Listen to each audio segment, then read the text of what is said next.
शिवाय नमस्तु।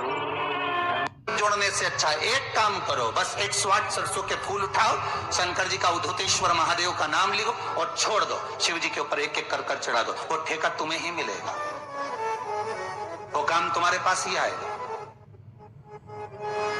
बस केवल अवधूतेश्वर अर्थात ये जो क्रम है, ये वो क्रम तो 108 सरसों के फूल का आप कभी भी कर सकते हो, पर जो ये बच्चों के लिए किया जाता है वो केवल बसंत पंचमी के दिन ही होता है। नटराज इसका पूजन नटराज, क्योंकि वीणा देवी को, सरस्वती को भी अगर कोई स्वर प्रदान करता है, माता सरस्वती को यदि कोई नृत्य प्रदान कर रहा है, माता सरस्वती को यदि कोई वीणा में स्वर प्रदान कर रहा है, माता वीणा वादनी को अगर कोई वीणा सिखा रहा है, माता सरस्वती को नित्यांगना सिखा रहे हैं, तो वो नटराज भगवान शिव सिखा रहे हैं। शंकर, दुनिया के लोग माता सरस्वती को पकड़ते हैं और सरस्वती शिव नटराज को।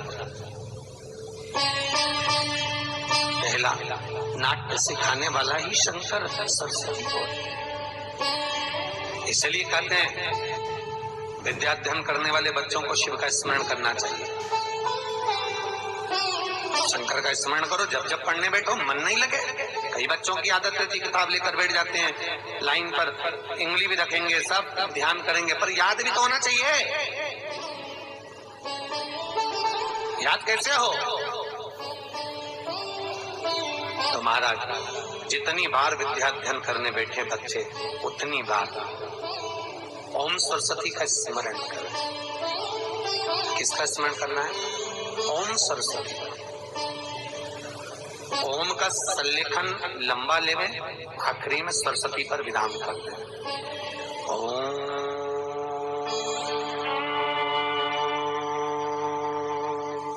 सरस्वती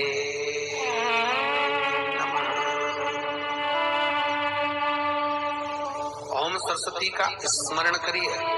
5 बार बोलने के बाद बच्चा खेलते हुए भी अगर किताब में एक लाइन भी पढ़ लेगा तो वो बच्चा उस लाइन को कभी जिंदगी में भूल नहीं सकता, भले वो उस क्लास को पास करके आगे की 10 क्लास में क्यों ना पहुंच जाए, भूल नहीं सकता।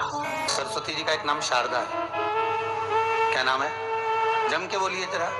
शारदा। ये शारदा नाम कहां से पड़ गया? सरस्वती माता को शारदा नाम किसने दिया था? भाई नामकरण होता है तो हमारे यहाँ तो आज भी नियम है हमारा कि बुआ कोई नाम बताती है, मामा जी कोई नाम बताते हैं और दादाजी कुछ बोलते हैं। कोई बोलेगा टिक्कू, कोई बोलेगा पिक्कू, कोई बोलेगा कुछ, सबके नाम अपने अपने रहते हैं, कोई प्रेम से क्या बोलता है। तो सरस्वती का शारदा नाम किसने प्रदान किया था? माता सरस्वती को शारदा संबोधन किसने दिया था? माता सरस्वती को शारदा का संबोधन किस समय पर प्रदान किया गया था? जिस समय पर शंकर और पार्वती भ्रमण पर निकल रहे थे और भगवान ब्रह्मदेव सरस्वती को ढूंढ रहे थे, और माता सरस्वती को ढूंढते हुए ब्रह्मा जब भगवान शंकर की साक्षी में पहुंचे हैं, तब भगवान शंकर से ब्रह्मदेव ने कहा, आप कहीं सरस्वती को देखें तो मुझे भेजिएगा, मेरे पास में भेजिएगा। शंकर भगवान ने उसी समय पार्वती से कहा, पार्वती, जैसे एक स्त्री जो पतिव्रता धर्म का पालन करने वाली है, एक नारी पतिव्रता धर्म का पालन करने वाली होती है, पति को परमेश्वर मानने वाली होती है, पति के चरणों का रसतत्व ग्रहण करने वाली होती है, तो वो पर पुरुष का स्मरण नहीं करती। उसी तरह एक पति जो अपनी अर्धांगिनी के साथ में रहे और अर्धांगिनी के साथ चले, तो पर नारी का स्मरण नहीं होना चाहिए। तो एक काम करो पार्वती, तुम उस सरस्वती को बुलाना प्रारंभ करो।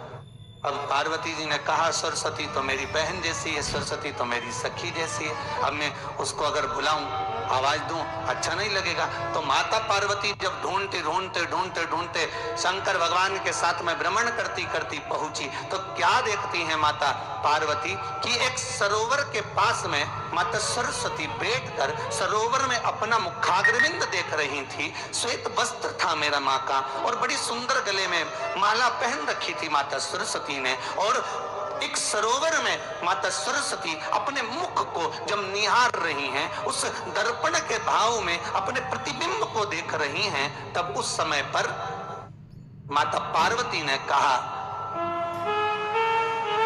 शारदा, सरस्वती को लगा कि मेरा संबोधन ये किसने कहा। पलट कर देखा, सरस्वती ने कहा पार्वती तुम? हाँ, मैंने तेरा जो दर्पण में प्रतिबिंब देखा है, तेरा स्वरूप देखा, पर तू इतनी सुंदर है, इतनी सुंदर है, पर तेरा जल में जो स्वरूप देखा ना वो नीला दिखाई दिया, थोड़ा सा श्याम दिखाई दिया, इसलिए मैंने तुझे शारदा कह दिया। आज भी हमारे मध्य प्रदेश के कटनी और सतना के बीच में मैहर में आज भी शारदा भवानी विराजमान है।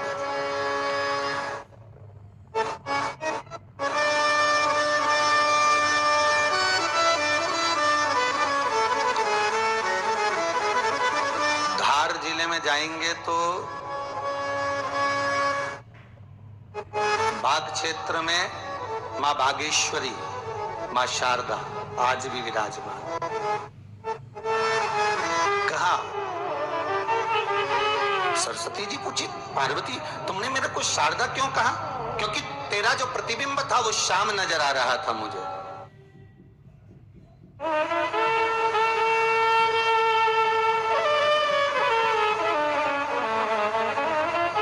उस प्रतिबिंब को देखकर मैंने तुझे शारदा का संबोधन दिया। तुम्हें ब्रह्मा जी बुला रहे हैं। सरस्वती ने कहा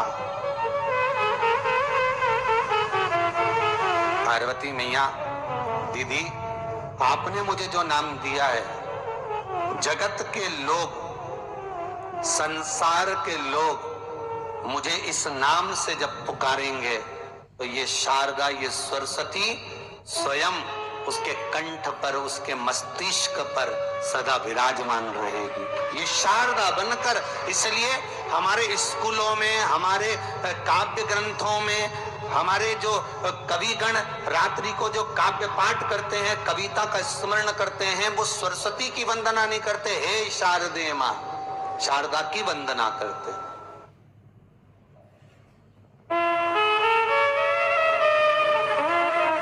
कभी आपसे कोई पूछ ले कि शारदा नाम पार्वती सरस्वती का कब पड़ा, तो आप बता सकते हैं कि ये माता शारदा नाम कोई सहज नहीं है। मां ढूंढने के लिए जब निकली ब्रह्मदेव के कहने पर भगवान शिव के साथ भ्रमण करती, नाम का उच्चारण कोई सहज नहीं होता। कोई देखता होगा, दादाजी ने अगर किसी का नाम कुछ रखा है तो कुछ सोच के रखा होगा, पिताजी ने अगर कुछ रखा है तो उसके मन में कुछ आया होगा तो रखा होगा, मम्मी ने अगर कोई नाम रखा है तो उसने कोई विचार कर कर रखा होगा। कोई नाम अगर किसी का रखा जाता है तो उसके अनुकूल रखा जाता है कि हो सकता है कि वो नाम की क्या उसके मन में चल रहा होगा। तो शारदा का संबोधन कोई सहज नहीं है। माता सरस्वती का एक नाम शारदा हुआ, इसलिए संबोधन में सरस्वती कम शारदे मां ज्यादा बोला जाता है। आप काव्य पाठ कर लो, नाम जाप कर लो, स्मरण कर लो।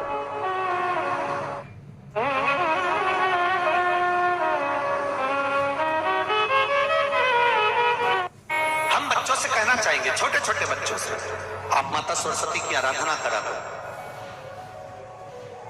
मेरे बच्चों से निवेदन है, कभी जिंदगी में अगर मौका मिल जाए और सरसों के फूल यदि आपके जीवन में आपको कहीं से प्राप्त हो जाए, सरसों के फूल जानते हो ना, पीला कलर का होता है सरसों का फूल, आप प्रयास करो सरसों का फूल। जिस दिन माता सरस्वती का, मेरी बागेश्वरी का जिस दिन प्रागट्य उत्सव हो बसंत पंचमी का, उस समय पर माता सरस्वती का स्मरण कर कर वो सरसों का फूल आप देव अधिदेव महादेव को चढ़ाइए। जैसे माता सरस्वती को ज्ञान दिया था, वैसा मेरा महादेव आपको भी ज्ञान दे। वो सरसों का फूल आप देव अधिदेव महादेव को समर्पित। कई जगह पर आम के जो झूमर होते हैं वो, कई जगह पर सरसों का पुष्प। सरसों का फूल वैसे शिव महापुराण के अनुसार अगर अपन देखें तो बड़े रोग में भी कारगर होता है। जिसको कैंसर जैसा रोग हो जाता है या किडनी लीवर जिसका डैमेज हो जाता है, इसके लिए हमने पहले भी कथाओं में वर्णन किया है। बसंत पंचमी का दिन, महाराज सरस्वती का दिन, जिस दिन जो बच्चा पढ़ने में कमजोर होता है उसके हाथ से बसंत पंचमी के दिन सरसों के 31 फूल शंकर जी को चढ़ा दिए जाते हैं तो बच्चा पढ़ने में अव्वल निकल जाता है। उसके बच्चे को कभी नहीं कह सकते कि पढ़ने बैठ, वो खुद बैठेगा। केवल आज बसंत पंचमी का दिन, एक ही दिन चढ़ता है। और बाकी के सरसों के फूल आपको मालूम है कि रोग मुक्ति के लिए तो होते ही हैं। ये तो आपको पहले भी वर्णन किया महाराज कि जब कोई एकदम रोग आ जाए और डॉक्टर एकदम बोल दे कि ये रोग भारी आ गया है और इसकी जांचें जाएंगी और फिर ये कुछ भी हो सकता है, तो क्या करा जाता था कि 108 सरसों के फूल लाकर तुरंत शंकर भगवान को चढ़ाए जाते थे महाराज। तो चढ़ाने के बाद में रिपोर्ट अच्छी आती है। ऐसा नियम है। कहीं ठेका, कोई ठेकेदारी करते हैं ना, जो ठेका भरते हैं कि भाई मेरा टेंडर आना चाहिए, मेरा ये काम होना चाहिए, मेरी मल्टी बनना चाहिए, या मेरा ये काम के लिए जानो, ये काम फतेह होना चाहिए, उसके सबके हाथ पैर जोड़ने से अच्छा है एक काम करो, बस 108 सरसों के फूल उठाओ, शंकर जी का उद्धतेश्वर महादेव का नाम लिखो और छोड़ दो, शिव जी के ऊपर एक एक कर चढ़ा दो, वो ठेका तुम्हें ही मिलेगा, वो काम तुम्हारे पास ही आएगा। बस केवल अवधूतेश्वर अर्थात ये जो क्रम है, ये वो क्रम तो 108 सरसों के फूल का आप कभी भी कर सकते हो, पर जो ये बच्चों के लिए किया जाता है वो केवल बसंत पंचमी के दिन ही होता है। शिवाय नमस्तु। जो बच्चा पढ़ाई में कमजोर होता है, जिसको लिखना नहीं आता, बच्चे लोग याद तो कर लेते हैं पर कॉपी में लिख नहीं पाते, उसको एक ही बात कहो, शंकर जी के मंदिर में जाओ, चंदन घस के ले जाओ और चंदन को 3 उंगली से उस शिवलिंग पर उस बच्चे को ओम बनाना सिखाओ। शिवलिंग पर जो बच्चा ओम बनाना पूरा चालू कर देता है, उस बच्चे को माँ फिर हाथ पकड़ के नहीं पढ़ाती, वो बच्चा अपने आप लिखना चालू कर देता है, केवल शिवलिंग पर ओम लिख देने पर। सब बोलिए एक बार। वीडियो पसंद आई हो तो शेयर करें, लाइक करें और कमेंट बॉक्स में कमेंट करें। श्री शिवाय नमस्तुभ्यम।